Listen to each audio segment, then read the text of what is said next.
여러분 반갑습니다. 반갑습니다. 오늘은 조건이 없는 용납이란 제목으로 주님 마음을 함께 나누겠습니다. 우리는 사순절을 지나고 있습니다. 사순절은 예수님의 삶과 죽음 앞에서 그 예수님의 삶과 죽음 앞에서 우리의 삶과 신앙을 되돌아보는 시간입니다. 사순절 네 번째 주일, 오늘도 주님께서 겪으셨던 한 일화를 좀 우리가 보면서 그 속에서 우리의 어떤 태도라든지 마음가짐이라든지 이러한 것들을 좀 돌아보고자 하는데, 오늘은 특별히 우리 존재의 가치에 대해서 한번 좀 돌아봤으면 좋겠습니다. 시장 경제에서 가치는 통상 가격으로 측정이 됩니다. 많은 사람들이 선호하고 찾는 물건은 희소성이 있기에 가치 있게 여겨지고, 가치가 있는 물건들은 값비싼 값으로 매겨집니다. 우리는 어려서부터 이런 사고방식에 사실 많이 익숙합니다. 우리가 그 자본주의 사회에서 살고 있으니 아마 무의식 중에 뼛속 깊이 새겨져 있는 사고방식이 아닐까 싶습니다. 이러한 사고방식을 뭐 좋다 나쁘다라고 평가하기 전에 자본사회에서 살려면 필요한 사고방식인 건 분명합니다. 이게 없으면은 적응하고 살기가 어렵죠. 문제는 이겁니다. 이게 자체가 아니라 문제는 이 같은 사고방식을 우리가 재화의 가치를 측정할 때만 쓰지 않고 사람 혹은 존재의 가치를 측정할 때도 이런 사고방식을 쓴다라는 점입니다. 사람을 도구적으로 생각하는 거죠. 우리는 기독교인들이라 이러면 안 된다는 걸 어려서부터 학습했고 잘 알고 있습니다. 그래서 타인에게는 그런 기준을 들이대지 않을 때가 많지만, 하지만 스스로를 대할 때 우리는 무의식적으로 이러한 사고방식이 저항 없이 작동하기도 합니다. 가령 이런 겁니다. 예를 들면 이런 겁니다. 사회성 혹은 뭐 좋은 성격 등등 사람들이 좋아할 만한 매력적인 요소를 내가 가지고 있으면 나는 관계 속에서, 사회 속에서 가치 있는 존재로 스스로 생각하고 여깁니다. 그러나 그게 없으면 나는 좀 가치 없는 사람이구나 라고 생각하기도 합니다. 이게 사실 그런 거죠. 내가 사회성이나 좋은 성격을 가지고 있지 않구나, 그래서 인기가 없구나 라고 판단을 한다면 사실 이런 분석까지는 가능할지도 모르겠습니다. 이런 생각까지는 가능할지도 모르겠습니다만, 문제는 그래서 나는 가치 없는 사람이야 라고 하는 그 해석 판단까지 이게 그냥 쭉 이어져 버린다는 겁니다. 이게 점프하는 거거든요. 왜냐하면 이걸 뭐라고 할까요? 자기 분석이 자기 가치 평가로 자기 분석과 자기 가치 평가는 이게 그 차원이 다른 개념인데, 이게 여기로 이어진다는 건 논리적으로는 범주 오류고 이게 명백한 점프죠. 비약입니다. 그럼에도 불구하고 우리가 사람들이기 때문에 그런 오류를 많이 범합니다. 그런데 이제 여기서 하나 조금 더 나아가서 하나만 더 생각을 해보면 좋겠습니다. 이런 점프로 인해서, 이런 비약으로 인해서 우리가 자존감을 떨어뜨리잖아요. 우리 스스로의 자존감을 떨어뜨리면 그 다음이 더 큰 문제입니다. 건강한 문제 해결 메커니즘이 작동하지 않습니다. 우리 안에서. 예를 들면 이런 겁니다. 사회성 없는 게 문제면 사회성을 강화하는 방향으로 살면 됩니다. 조금 더딜 수 있고 속도의 차이는 있을 수 있지만 그렇게 살면 됩니다. 그렇게 살아야 하고요. 그리고 자기 관리가 좀 안 되는 게 내 문제라고 생각한다면, 판단했다면, 분석했다면 자기 관리를 하는 방향으로 조금 더 노력하고 애쓰고 그렇게 살면 됩니다. 그렇게 살아야 하고요. 그러나 이 자존감이란 게 상실되고 나면 내가 할 수 있겠어라는 이 마법 같은 말을 하면서 내가 그걸 극복하려고 했던 생각이나 의지, 방향들이 완전히 꺾여버린다는 겁니다. 이게 심각한 문제죠. 그렇게 하나의 인생이 빛을 잃어가고 한 명의 영혼이 시들어가는 겁니다. 오늘 본문에도 이 비슷할 법한 상황에 놓였던 여인이 한 명 등장합니다. 그녀는 존재의 가치를 무시당한 듯한 여인이었습니다. 사회 속에서, 공동체 속에서, 대중 앞에서, 관계 속에서 존재의 가치를 무시당하는 것 같은 여인이었습니다. 왜 이 여인이 존재의 가치를 무시당했다라고 이야기를 하냐면, 종교사회였던 유대사회에서 공공연하게 이 사람이 죄인으로 낙인 찍혔기 때문입니다. 우리가 2주 전인가요? 한번 이야기를 나눴습니다. 종교사회에서 죄인이라는 것은, 그 유대사회에서 죄인이라는 것은, 죄인이라는 낙인은 그 사람은 하나님께로부터 버림받은 사람, 하나님의 백성에서 배제된 사람으로 여겨졌다라고 했습니다. 그런 인식이 대중 가운데 있었습니다. 근데 이런 인식이 대중뿐만 아니라 분명히 거의 높은 확률로 이 여인 당사자에게도 있었을 가능성이 되게 높습니다. 왜냐하면 어떤 사회 문화 안에서 나 홀로 특별한 인식을 갖는 건 그거 거의 불가능한 일입니다. 대중을 되게 따르게 돼 있습니다. 문화적인 흐름이죠. 이 여인은 간음하다가 현장에서 잡혔습니다. 바람 피고 성관계를 가지다가 현장에서 잡힌 사람입니다. 그래서 서기관과 바리새인들, 당시 종교 지도자들, 종교적으로 율법적으로 흠이 없다고 하는 사람들에 의해서 그 자리에서 끌려와 예수님 앞에 섰습니다. 그리고 이 사람들은 이 여인에 대해서 예수님께 이 여인의 처분을 묻습니다. 그게 오늘 본문의 이야기입니다. 잔인하죠. 그날 거기 모였던 거의 모든 사람들이 그녀의 죄를 알게 됐습니다. 그녀가 어떻게 생각했겠습니까? 그녀는 앞으로 이 사회 안에서는 일반적으로 살아갈 수 없는 인생이 됐습니다. 내 존재의 가치가 이제 땅바닥에 떨어져 버렸구나. 더 이상 회개의 여지도 없고 회복의 여지도 없겠구나. 누구도 나를 찾지 않겠구나. 나를 이제는 다시는 존귀하다 말할 만한 근거가 내 인생에서, 이 사회에서 완전히 사라져 버렸구나. 낙인 찍혀 버렸구나. 이렇게 하나의 인생, 한 명의 영혼이 빛을 잃어가려 하고 있었습니다. 그날에. 그런 그녀의 삶에 이상한 사람이 한 명 찾아옵니다. 등장한 겁니다. 바로 우리가 너무 잘 아는 예수라는 사람입니다. 그녀가 만난 예수님의 반응은 대단히 특이했습니다. 예수님께서는 이 여인의 편을 들어주셨습니다. 그 모든 사람들이, 거기 서 있는 모든 사람들이 이 여인을 죄인이라고 낙인 찍고 판결을 묻고 있을 때 예수님은 이 여인의 편을 들어주셨습니다. 우선 주님께서는 어떻게 편을 드셨냐면 이 여인을 보호하셨습니다. 모두가 그녀를 돌로 쳐야 한다고 주장할 때 주님 7절처럼 이렇게 말씀하셨습니다. 너희 중에 죄 없는 자가 먼저 돌로 쳐라. 율법대로 돌을 들어서 먼저 돌로 쳐라. 그 자리에 있는 사람들 중에 그대로 할 수 있는 사람은 단 한 명도 없었습니다. 성경을 읽어보면 거기 있는 모든 사람들이 양심의 가책을 느껴서 들었던 돌을 내려놨다고 했습니다. 그리고 다 흩어졌습니다.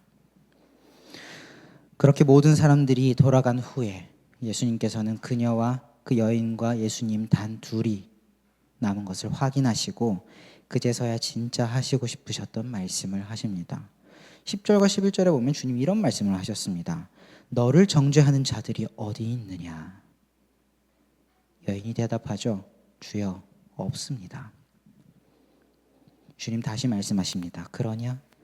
나도 너를 정죄하지 않는다. 그러니 평안히 돌아가고 다시는 죄를 짓지 말거라. 그런데 예수님의 이 반응이 왜 특이한 반응일까요? 이거 한번 고민해 봤으면 좋겠습니다. 너무 잘 아는 이야기이긴 하죠. 근데 예수님의 반응이 왜 특이한 반응이었을까? 단순히 죄인의 편을 들었기 때문은 아닐 겁니다. 왜냐하면 우리도 간혹 죄인의 편을 듭니다. 잘못한 사람 잘못한 거 알지만 친구이기 때문에 변호해 주기도 하고 사정을 아니까 변호해 주기도 합니다. 이거 자체로는 그리 특이한 반응이 아닙니다. 그런데 이날 예수님의 반응이 진짜 특이했던 이유는 예수님께서 편을 드신 방법입니다. 이 방법이 진짜 특이합니다. 이게 거의 유래를 찾아보기 힘든 특이한 반응이었습니다. 보통 이런 상황에 여러분들이 편을 들어야 한다면 어떻게 하시겠습니까? 우리는 이런 식으로 여인을 변호했을 겁니다. 우리가 한다면. 여러분, 이 여인은 여러분이 모르는 사정이 있습니다. 내가 그거 알고 있습니다. 주님 입장에서는 그 여인 사람의 속을 또 사정을 다 아신다고 했으니 그거 내가 알고 있습니다. 그러니 덮어놓고 이렇게 몰아세울 일 아니고 좀 진정하고 차근차근히 좀 따져봅시다 하고 진정시키고 돌려보냈을 수도 있습니다. 혹은 이 여인이 오늘 죄를 지은 거는 맞지만 그간 그가 살았던 삶은 선하고 귀했습니다. 여러분들은 그 과거는 모르지 않습니까? 그러니 오늘 일은 우리가 넉넉히 덮어줄 만한 일입니다. 라고 변호를 했을 수도 있을 겁니다. 그녀가 지난 삶이 뭐 선했다라든지, 아니면 그녀가 많은 고통을 당했다라든지, 아니면 그녀가 피치 못할 사정이 있다라든지 나름대로의 근거를 들면서 변호했었을 겁니다. 우리가 그 사람을 변호했다면.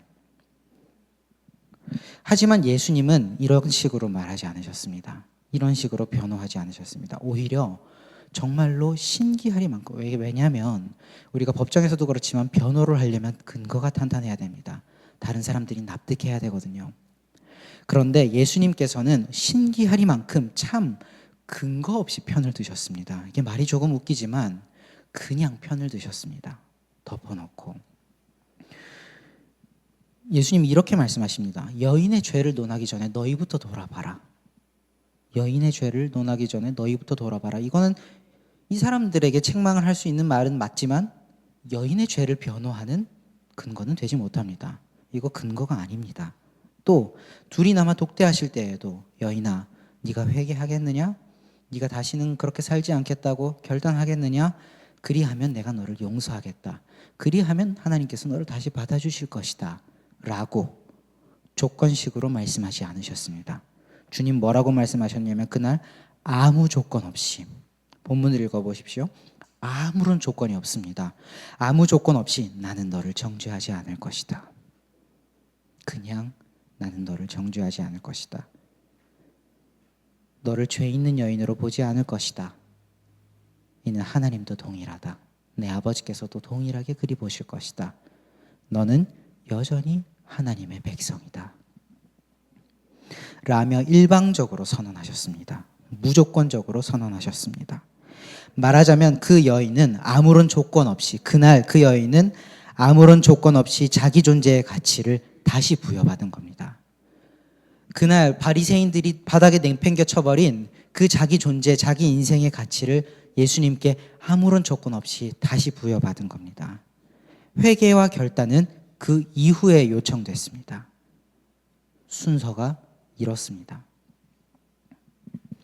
하나님은 오늘 우리에게도 그렇게 말씀하시는 분이십니다. 아니요, 오늘뿐 아니라 하나님 언제나 우리에게 그리 말씀하시는 분이십니다. 하지만 문제는 이거죠. 세상은 하나님과 반대로 말한다는 겁니다. 세상은 하나님과 반대로 말한다는 겁니다. 너희가 회개와 결단을 하면 용납받을 것이다. 우리가 세상의 기준에 부합하는 조건을 갖추면 우리 존재의 가치를 인정받을 것이다 라고 말합니다. 남들이 인정하는 대학, 직장에 들어가면, 혹은 사회가 만들어 놓은 그 인생 스케줄에 따라서 차곡차곡 잘 쌓아 올려야만, 혹은 대중이 선호하는 그런 성격을 가져야만, 어떤 그런 매력을 가져야만 그제야 네 존재와 네 인생의 가치가 인정받을 것이다 라고 말합니다. 이게 하나님과 반대 목소리를 내는 세상의 소리입니다. 하지만 우리는 경험적으로 압니다. 이 세상의 이야기가 우리에게 복음이던가요? 억압이던가요? 이 세상의 말들이 얼마나 우리의 영혼을 피곤하게 만들고 우리를 지치게 만들었는지 우리는 경험적으로 알고 있습니다. 그리하여 오늘 말씀 앞에서 드러내건대 이것은 자명한 악마의 거짓말입니다. 속지 않으시기를 바랍니다. 예수님께서는 이 거짓말로부터 아주 단호하게 여러분들을 지키십니다. 이렇게 말씀하십니다. 내 자녀들아, 세상의 거짓말에, 마귀의 거짓말에 속지 말아라. 그들이 요구하는 그거 필요 없다. 너에게 지금 필요한 것이 있다면 그것은 사랑받을 조건이 없음에도 불구하고 사랑받고 있다는 그 사실을 그저 받아들이는 용기가 필요할 뿐이다. 내가 너를 아무 조건 없이 사랑하고 있음을 신뢰하는 믿음이 필요할 뿐이다. 그것이 만족하다. 내 사랑은 무조건적이다. 그러니 내 사랑 안에 쉬거라. 이것이 오늘 하나님께서 우리 청년들에게 전하시는 주님의 음성입니다. 세상은 끊임없이 우리에게 묻습니다. 너는 무엇을 가졌느냐? 너는 무엇을 할 수 있느냐? 너의 효용은 무엇이냐? 내 가치를 증명해라 라고 세상은 끊임없이 우리에게 말합니다. 그러나 오늘 주님께서는 가늠한 여인에게 그러셨듯 우리에게도 이렇게 말씀하십니다. 나는 너의 과거를 묻지 않을 것이다. 내가 가진 조건도 개의치 않을 것이다. 나는 너를 존재 그 자체로 사랑하고 용납한다. 이것이 예수님의 복음이자 기독교 진리의 핵심입니다. 우리가 이것을 놓치고 산다면 기독교인이라, 주님의 제자라, 하나님의 백성이라 말할 수 없을 겁니다. 사랑하는 여러분, 이 조건 없는 하나님의 용납을 부디 마음 깊이, 가슴 깊이 받아들이시기를 바랍니다. 내가 봐도 스스로가 한심스럽게 느껴질 때, 세상의 기준에서는 한참 뒤처진 것 같아 마음이 꺾일 때, 나를 향해 손 내미시는 그 주님의 뜨거운 눈빛을 기억했으면 좋겠습니다. 그 사랑을 신뢰할 때 우리는 자유라는 것을 경험할 겁니다. 그리고 그 자유함 속에서 우리는 비로소 주님께서 말씀하신 다시는 죄를 짓지 말아라, 다시는 무너지지 말아라 라는 그 권면을 지켜낼 힘을 자연스럽게 얻을 것입니다. 그리고 우리는 다시금 열린 미래에 대한 소망을 가지게 될 것입니다. 삶의 열망을 회복하게 될 겁니다. 말씀을 맺겠습니다. 사순절 넷째 주 예수님의 삶을 기억하면서 이번 한 주는 특별히 하나님 안에서 스스로를 사랑하는 기간으로 선포하고 그렇게 지켜보았으면 좋겠습니다. 이를 위해 우리 청년들에게 도움이 될 만한 실천사항을 한 2가지 정도 고민해 봤습니다. 사실 이건 저도 처음 해보는 건데 제가 고민한 끝에 이렇게 한번 권면 제안을 좀 해봅니다. 함께 해보면 너무 좋을 것 같습니다. 첫째는 처음 해보는 건데 좀 오글거릴 수도 있습니다. 긴장하시고요. 첫째는 뭐냐면 매일 아침 세면할 때 거울 앞에서 지하나, 하나님이 너를 사랑하셔 라고 소리 내어서 말해보셨으면 좋겠습니다. 꼭 아침 아니더라도 하루에 한 번은 꼭 자기 이름을 부르며 육성으로 세상의 평가가 아닌 하나님의 음성을 여러분의 영혼의 귀에 들려주셨으면 좋겠습니다. 여러분, 이게 힘이 있을 겁니다. 하나님의 음성은 사람을 살립니다. 꼭 목회자만 하나님의 음성을 전하는 사람이 아닙니다. 여러분들이 하나님의 자녀요, 왕 같은 제사장이기에 여러분 스스로에게도 하나님의 뜻을 전할 수 있습니다. 꼭 거울을 보시고 자기 얼굴을 보며 이름을 불러 하나님이 너를 사랑하셔 라고 예언자처럼 하나님의 음성을 전해주시기 바랍니다. 여러분 스스로에게. 둘째는 기도 노트가 좀 필요합니다.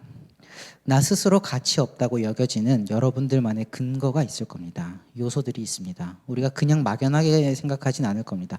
막연하게 생각한다면 그 또한 큰일인데 그거는 기도로 하나님 안에서 그 기도 십자가에 못 박아 버리시기 바랍니다. 이거 생각은 근거가 없는 생각입니다. 주님, 예수님의 이름으로 이 생각을 거절합니다. 거절하시기 바랍니다. 근데 문제는 근거가 있을 때거든요. 내 자존감이 떨어지고 나 스스로를 하찮게 여기는 근거가 자명할 때입니다. 그럴 때는 그 근거들을 여러분, 나를 갉아먹는 그 어떤 생각이나 요소들을 여러분의 기도 노트에 좀 나열해서 써보시기 바랍니다. 기록해 보셨으면 좋겠습니다. 그리고 오늘 들은 말씀을 기억하고 이 오늘 들은 말씀을 믿는 마음으로 그 근거 하나에 줄을 그으시고 옆에다가 그럼에도 용납받음 혹은 그럼에도 사랑받음이라고 꼭 써보셨으면 좋겠습니다. 나를 갉아먹는 생각을 그으시고 그럼에도 용납받음, 그럼에도 사랑받음이라고 기도하는 마음으로 써보셨으면 좋겠습니다. 그것이 여러분의 기도가 될 것이고 하나님께서 듣고 계실 겁니다. 여러분의 삶이, 영혼이, 마음이 달라질 겁니다. 이 과정을 통해서 여러분이 하나님의 사랑받는 존재임을 한 번 더 마음 깊이 새기기를 간절히 기원합니다. 이것이 오늘 하나님께서 원하시는 마음이고 또 제가 여러분들에게 드리는 권면입니다. 이번 한 주간은 이러한 과정들을 통해서 하나님의 사랑 안에 조금 쉬는 시간을 보내시기를 간절히 기원하고 축복합니다. 기도하겠습니다. 하나님 아버지, 무조건적인 사랑으로 우리를 품어주심에 감사드립니다. 우리가 조건을 따지기 전에 주님은 우리를 이미 사랑하셨고 우리가 변명을 내놓기 전에 주님은 우리를 먼저 용서하셨다고 하셨습니다. 우리도 그 이유 없는 사랑, 무조건적인 사랑의 힘을 알게 하시고 그 능력을 알게 하셔서 하나님의 사랑으로 자신과 나의 삶과 그리고 타인을 사랑하며 살게 하여 주옵소서.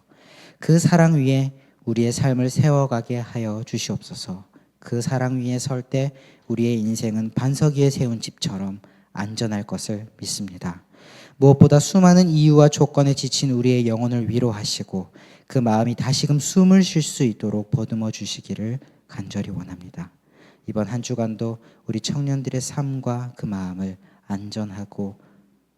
안전하게 지켜주시기를 원합니다. 감사합니다. 예수님의 이름으로 간절히 기도합니다.